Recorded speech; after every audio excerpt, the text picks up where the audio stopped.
하나님께서는 인간을 아무도 완전하게 만드시지 않았습니다. 우리 인간은 살아가면서 누구든지 도움을 받도록 그렇게 했습니다. 그래서 부부간에 살 때도 완벽한 부부가 어디 있겠습니까? 서로 간에 부족한 점들을 서로 협조하고 그리고 또 보완하면서 아름다운 삶을 살도록 그렇게 되어 있습니다. 우리 인간은 완벽을 추구하는 사람들이지만은 노력은 하지만 그것이 절대로 완벽이 병적이서는 안 되는 것이에요. 만약에 완벽주의자가 되게 되면은 그 본인도 힘들어지고 주위에 있는 사람도 힘들어지는 것이죠. 하나님께서는 완벽한 자를 들어서는 것이 아니라 하나님을 의지하는 자를 들어서십니다. 모세는 하나님 앞에 완벽주의자였습니다. 완벽하게 내가 못하면 차라리 아무것도 안 하겠다는 그러한 사람이었습니다. 그래서 하나님, 나는 능력이 없습니다. 나는 말할 줄 모릅니다. 저는 가지 않겠습니다. 이렇게 말했던 것이에요. 그래서 하나님께서 모세를 책망하셨습니다. 내가 도와주며 내가 도와주겠다 하는데도 어떻게 해서 너는 혼자 하는 것처럼 생각하느냐, 하나님께 책망하셨습니다. 6장 하반부에 보면은 여호와 하나님은 모세에게 바로에 가서 하나님 뜻을 전하라고 거듭 말씀했습니다. 그러나 모세는 하나님 말씀을 대언하는 것을 굉장히 부담스러워했습니다.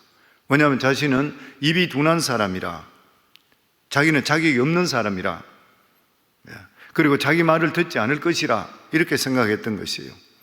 그랬을 때 하나님께서는 모세의 어두운 말을 고쳐주신 것이 아니라 조력자를 붙여주셨습니다.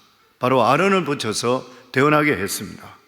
하나님께서는 모세를 완전하게 하시는 것보다는 이 아론의 도움을 받게 만드셨습니다. 이런 일은 이 바울에게도 찾아볼 수가 있습니다. 고린도후서에 사도 바울을 괴롭히는 그런 육체의 가시가 있었습니다. 이것을 사탄의 사자라 이렇게 불렀습니다. 얼마나 고통스러울게요. 사탄의 사자라. 일반적으로 이야기할 때에 간질병이라 그렇게 이야기하죠.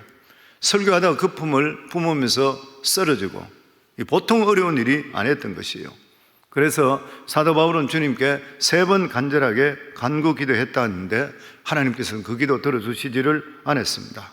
왜냐하면 이 사탄의 사자를 두어야 되는 것이 이 바울 같은 능력 있는 자가 너무 자고하지 않고 교만하지 않게 하기 위해서인 것이에요. 하나님께서는 우리 각자 한 사람 한 사람의 부패된 그러한 것들을 너무나 잘 알고 계십니다. 만약에 우리에게 약한 고삐가 없어지게 된다면 우리 자신들이 교만해서 하나님의 은혜에 벗어나기가 쉬운 것이요, 그렇게 되면 믿음의 맛을 잃어버리는 것입니다. 그래서 모세도 약한 부분을 치료하시지 않았습니다. 그로 하여금 계속 말을 잘 못하게 하고 그러면서 연약한 자기 자신을 보며 하나님께 매달리게 해서 하나님의 귀한 사자로 끝까지 사용을 하셨던 것이에요. 그러니까 모세가 말 못한 것이 하나님의 은혜인 것입니다. 하나님께서는 택한 종들을 완벽하게 완전하게 하시지를 않는 것입니다. 항상 약한 부분이 있게 해서 자기 자신을 깨닫고 깨어서 기도하게 하고 연약한 부분을 주님께 내어놓고 주님의 능력에 의지하게 만드는 것이에요. 우리에게 약한 부분이 그대로 남아 있어야 되는 것이에요. 그래 우리 맛을 잃지 않습니다. 많은 사람들 보면은 어려울 때는 하나님께 매달리지만은 갑자기 잘 살든지 돈이 잘 벌리고 사업이 잘 되게 되면은 맛을 잃어버린 사람이 얼마나 많이 있습니까? 차라리 이 사람이 그렇게 안 되는 게 나을 뻔할 때가 너무 많이 있는 거예요. 그래서 우리 삶 속에 실제적으로 약한 부분이 우리에게는 어려움이지만 하나님께서 그 어려움을 통해 우리가 강해준다고 생각하고 하나님께 계속적으로 우리가 매달리게 될 때에 우리의 삶이 강한 믿음으로 끝까지 살아가서 하나님께 영광 돌릴 수 있게 되는 것이에요. 그리고 또한 하나님 나라 확장을 위해서 다른 은사를 주셨습니다. 사람마다 똑같은 은사 주지 않았습니다. 여러 가지 은사를 주셔서 협력하게 했습니다.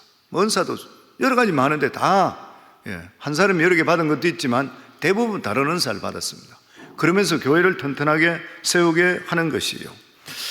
바울은 분쟁하는 고린도 교회에 나는 심었고 아볼로는 물을 주었고 하나님은 자라게 했다, 그렇게 말씀했습니다. 주의 일은 협력하는 것이에요. 주님께 주신 은사가 다 다르기 때문에 협력하고 그리고 조화를 이루어야 되는 것이에요. 이번에 갔던 콜럼버스 한인 교회는 그 콜럼버스에서 가장 큰 그러한 교회입니다. 아주 목사님 목회를 잘하시고, 그리고 이 건물과 그리고 또 그 옆에 체육관, 앞으로 우리가 지어야 될 그런 체육관 똑같은 사이즈가 있었고 상당히 잘 돼 있고 성도들도 많은 그런 교회입니다. 그런데 목사님이 갑자기 이제 소천하시게 됨을 통해서 청빙 과정이나 이런 과정 속에 여러 가지 어려움 등의 분쟁이 생겼던 그러한 교회였습니다. 그러니까 다른 것보다는 생각이 틀리니까 이걸 서로 인정해 주지를 않았다고 하는 것이에요. 이번에 가서 저는 복음 설교를 계속적으로 했습니다. 복음 설교, 그분들에게 무슨 말을 제가 할 수 있겠습니까? 어느 사람이 옳고 어느 사람이 그르고 이야기될 수가 없는 거죠. 그래서 복음 설교, 왜냐하면 다 좋은 분들이니까, 다 헌신하는 분들이니까 복음 설교를 계속적으로 했을 때 처음에는 얼굴들이 모두 어둡게 왔었는데 나중에 얼굴들이 얼마나 밝아졌는지 몰라요. 나중에는 아멘 소리가 얼마나, 우리 교회 아멘 소리가 더 커져 버리는 것 같아요.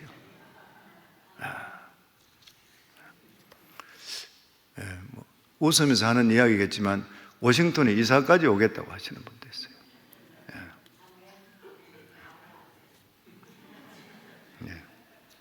우리 교회가 좋아요. 아멘. 다양성을 인정해야 강해집니다. 다양성을 인정해야 강해지죠. 미국이 강한 이유가 뭐냐면 다양성을 인정했기 때문인 것이에요. 우리 잘 알려진 이야기지만 제시 잭슨 목사 누비 이블론, 이 유명한 말입니다.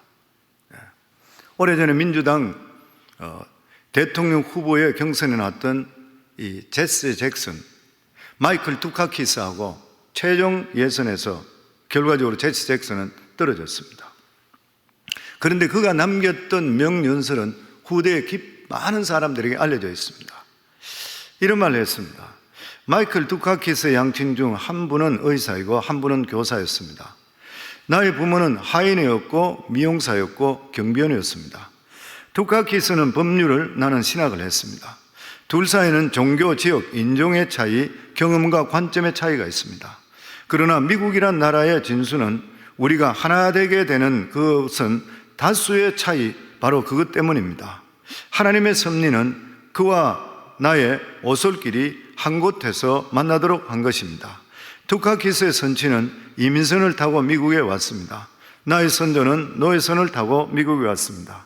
그러나 우리들의 앞세대가 무슨 배를 타고 왔든 간에 그와 나는 지금 같은 배를 함께 타고 있습니다.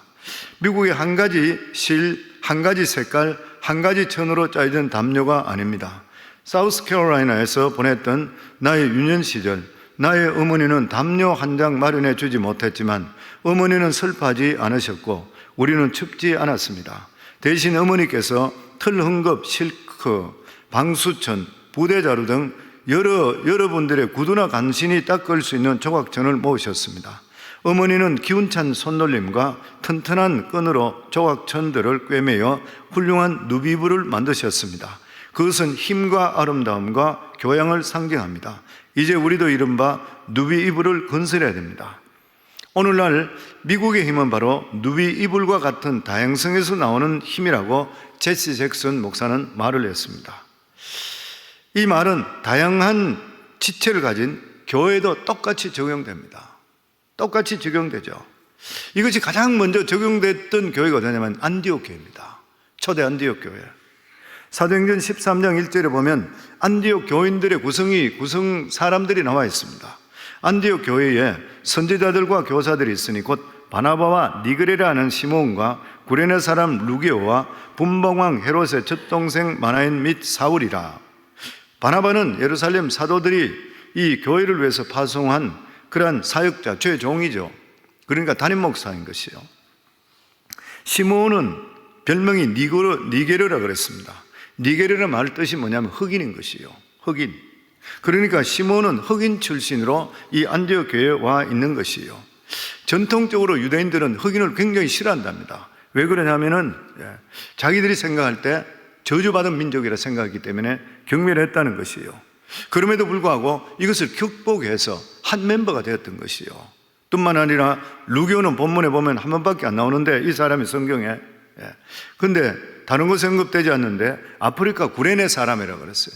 그러니까 아프리카 구레네 사람이라 그러니까 이 사람도 도망친 노예였었든지 아니면은 석방된 노예였을 것이라 그렇게 이야기해요. 그리고 이 사람도 흑인이었을 것이라 그렇게 이야기합니다. 마나에는 헤롯의 젖동생이라 소개했는데 그 당시에 헤롯이라 그러면 여러 사람을 핍박했던 그러한 왕족이에요. 근데 여기에 젖동생이라, 그런데 그 실질적으로 믿는 자를 잡아 죽였던 그러한 집안의 사람인 것이에요.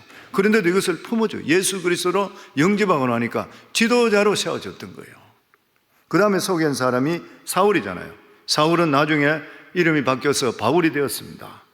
그도 마찬가지로 예수 믿는 자를 박해했던 그런 사람. 그러니까 안디옥 교회는 어떤 사람이 있었냐?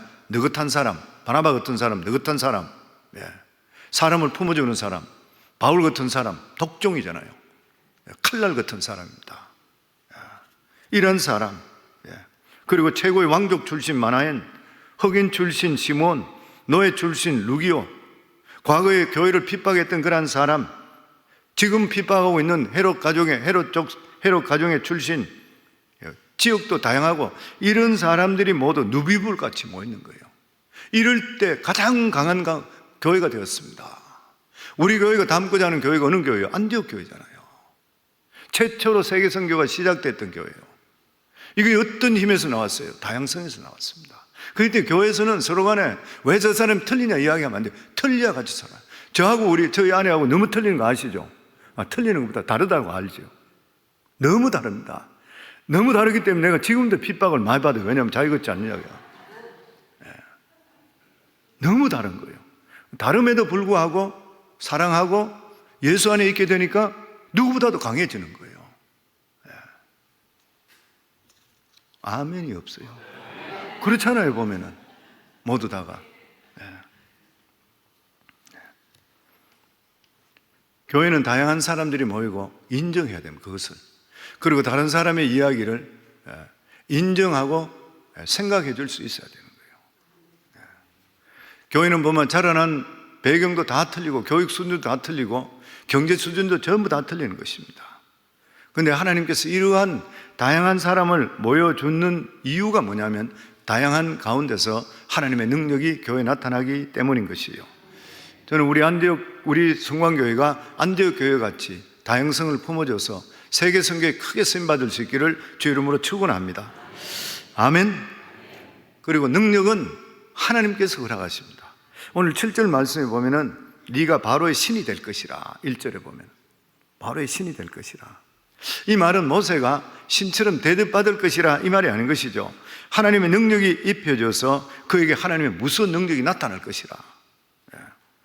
모세는 자기가 말을 잘못하니 바로를 설득할 수 없다고 해서 바로에 갈 수 없다 그랬습니다. 그럴 때 하나님의 대답은 뭐냐면은 네가 설득할 필요 없다. 네가 설득할 필요 없다는 거예요.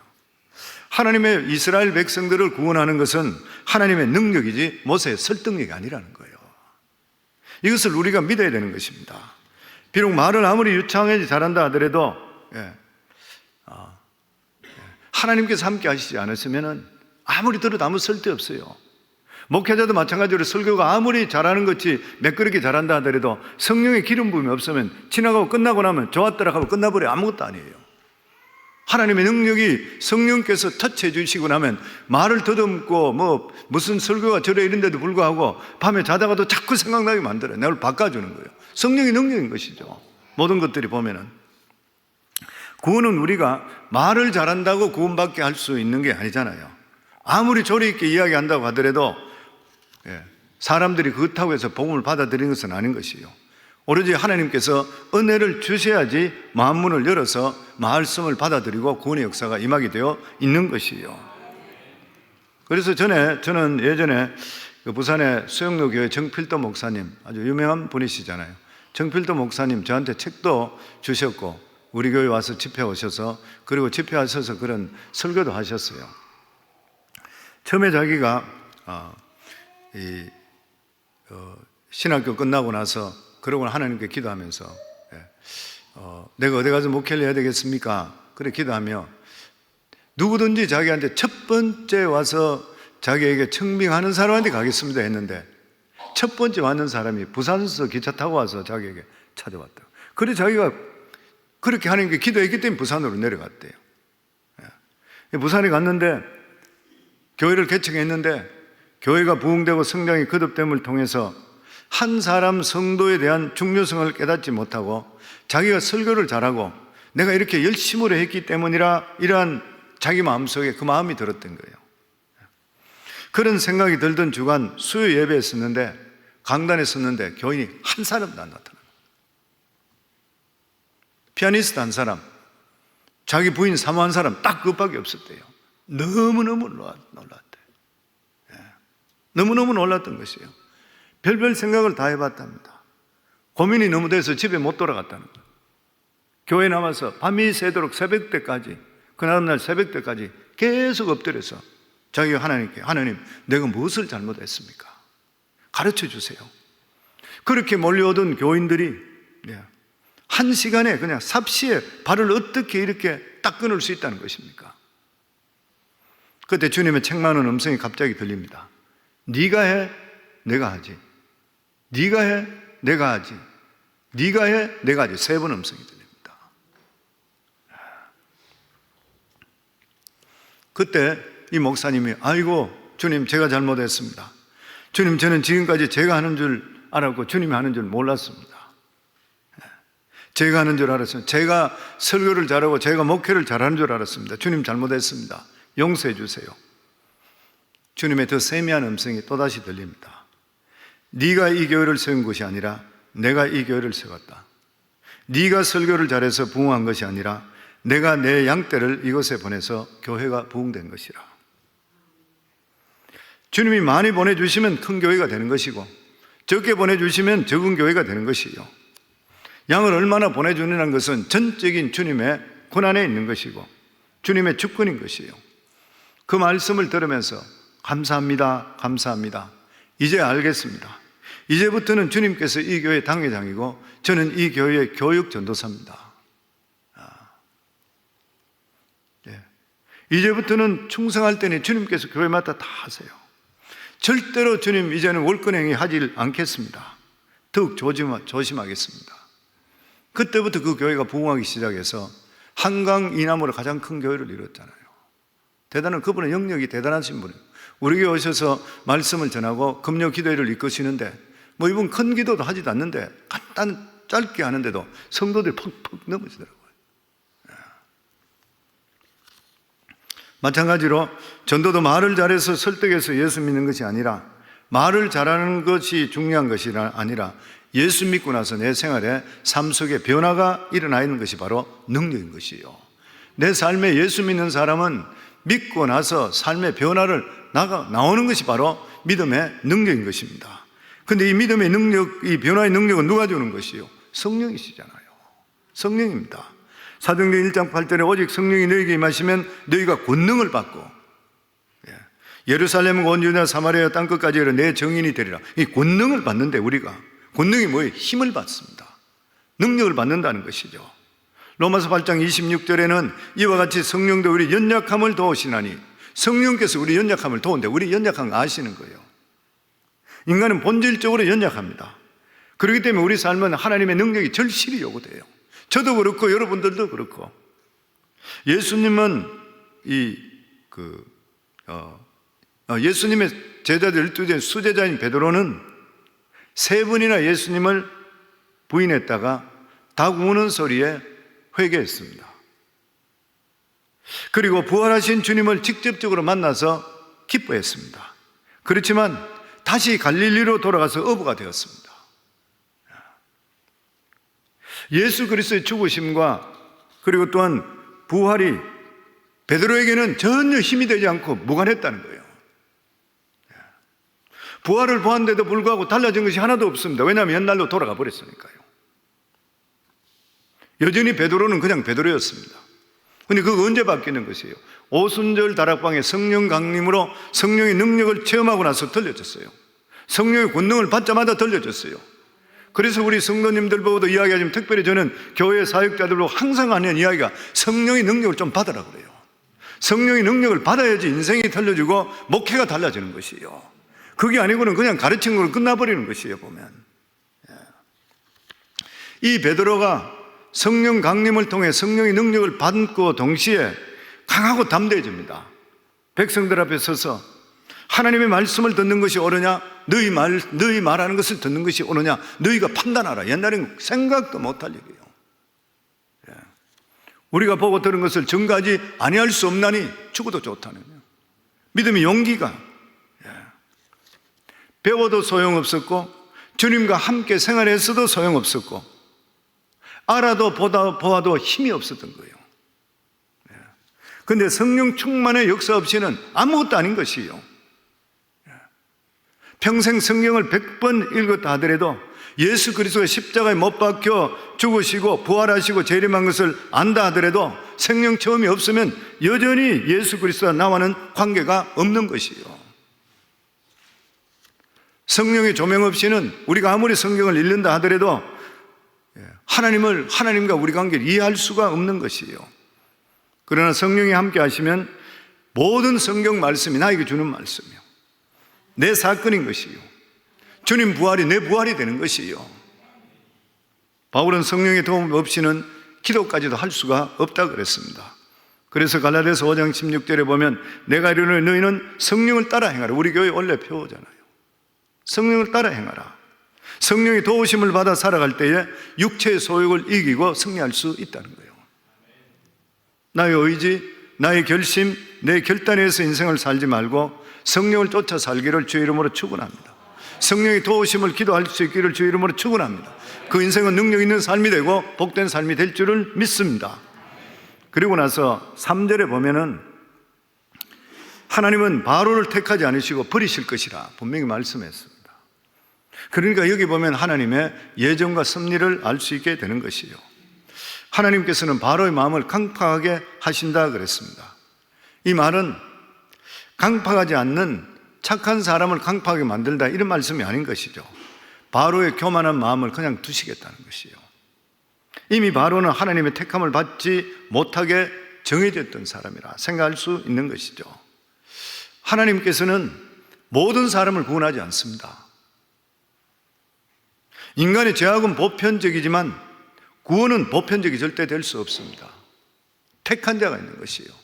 예전에 제가 한 3주 정도 전에 설교에도 택함에 대한, 모세에 대한 설교를 할 때 택함에 대한, 하나님의 택함에 대해서 쫙 제가 말씀을 드렸습니다. 얼마나 귀한 일인지 모르는 것이죠.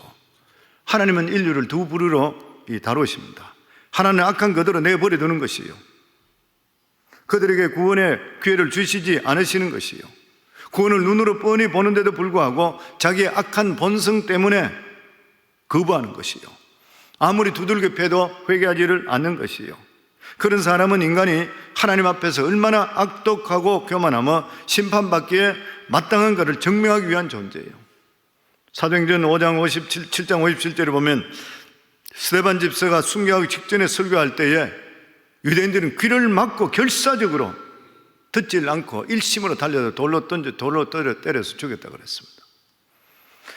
사도 바울과 바나바가 비시대 안디옥의 일을 강론할 때도 영생을 주기로 작정한 자는 다 믿더라. 그래서 우리는 때를 얻든지 못 얻든지 복음을 증거해야 돼요. 누가 어떻게 되는지 모르니까만. 그렇지만 아무리 증거하더라도 정말 그거는 끝까지 될 때 택하지 못한 사람도 있다는 것을 알 수 있게 돼요. 그렇지만 우리 주의 형제 자매들에게는 끊임없이 기도해야 되는 것이, 주 예수를 믿으라, 그러면 너와 내 집이 구원을 받으리라. 아멘. 우리 한 사람을 건짐을 통해서 우리 주위 사람들을 하나님이 같이 건져 주실 줄을 믿습니다. 또 다른 부류는 마찬가지로 약하지만 하나님의 은혜로 부르시는 사람이죠. 한 번 불러서 돌아오지 않으면, 그래도 하나님께서 엄청난 인내심을 가지고 계속적으로 부르시고, 그리고 회개하게 되면 받아주시고 놀라운 은혜를 체험하게 만들어 주시는 것이에요. 이런 사람들은 은혜를 체험하고 나면 매일매일 하나님이 이런 분이신가를 체험하게 되어 있는 것입니다. 나중에 하나님의 영광에 들어가서 말할 수 없는 감격으로 하나님께 영광을 돌리는 것이죠. 사랑하는 성도님들, 우리 모두 다는 이 두 번째 부류에 행하는 그러한 사람들인 것이요. 그래서 이 은혜를 생각하면 우리가 만입이 있다 하더라도 하나님께 다 감사할 수가 없는 것입니다. 아멘. 우리가 예수 안 믿었으면 어떡할 뻔했어요. 하나님께서 우리를 택하시고 하나님께서 우리 하나님 자녀 삼아 주시고 수많은 사람들에게 건져 주셨다는 것, 자다가도 깨더라도 감사한 일 아니에요. 전 자다가 깨다가도 감사합니다. 어떻게 나 같은 자를 건져 주셨지? 어떻게 나 같은 자를 목회자로 하나님 말씀까지 대원하게 하지? 이번에도 집회 갔었는데 제가 집회 잘 안 나가잖아요. 정말 거의 안 나가고, 그리고 집회에 가더라도 저 사례금을 저는 항상 돌려주고 감사한 거는 그 교회 주든지 아니면 목회자한테 도움 주신다고 목회자 주고 그냥 옵니다. 근데 이번에는 제가 받았어요. 그분들은 그렇게 이야기했어요. 우리 교회 건축하기 때문에 제가 받아가야 됩니다. 그러고. 나도 건축원금 해야 되니까요.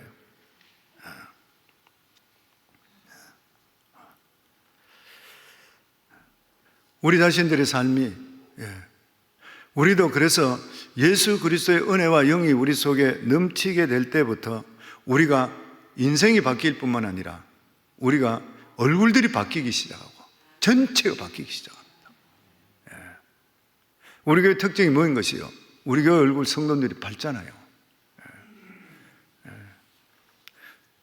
내 나의 이야기를 거기서 안 했는데, 근데 수근수근 그러면서 이야기를 많이 해요. 왜냐하면 49살에 개척을 했고, 그리고 24년 지금 목회하고 있다 그러니까 감이 잘 안 오는 것이 그래 이야기해요. 별로 감동 없이 들으신 것 같아요. 지나가겠습니다. 감동 없는데. 그리고 오늘 여기 성경 말씀에 보면은 믿음의 성공의 비결은 뭐냐? 순종입니다. 두말할 필요 없죠. 6절에 보면 모세와 아론이 여호와께서 자기들에게 명령하신 대로 행하였더라. 명령하신 대로 행하였더라. 10절, 20절에도 같이 나오는 말씀이고, 모세와 아론이 여호와의 명하신 대로 행하였더라. 그러니까 하나님 말씀에 완전히 순종했더라. 이것이 기적을 가져오는 성공의 비결입니다. 우리 인생의 삶 속에 성공하시기 원하면 하나님 말씀에 순종한 100% 한번 해보세요. 그래서 항상 우리 교회에서 훈련하는 거 있잖아요. 하나님 말씀은 맞고 나는 틀렸다. 내 생각과 하나님 말씀 틀릴 때는 바로 그 자리에서 나는 틀렸고 하나님 말씀 맞다. 그렇게 해서 말씀 순종하는 사람은 반드시 인생 성공합니다. 누가 책임져요? 하나님 책임져요. 아멘. 우리 모두는 연약한 자들인 것이에요. 그리고 우리가 싸우는 세상은 강한 것이죠. 하나님께 도와주셔야 우리를 이길 수 있게 되는 것이에요.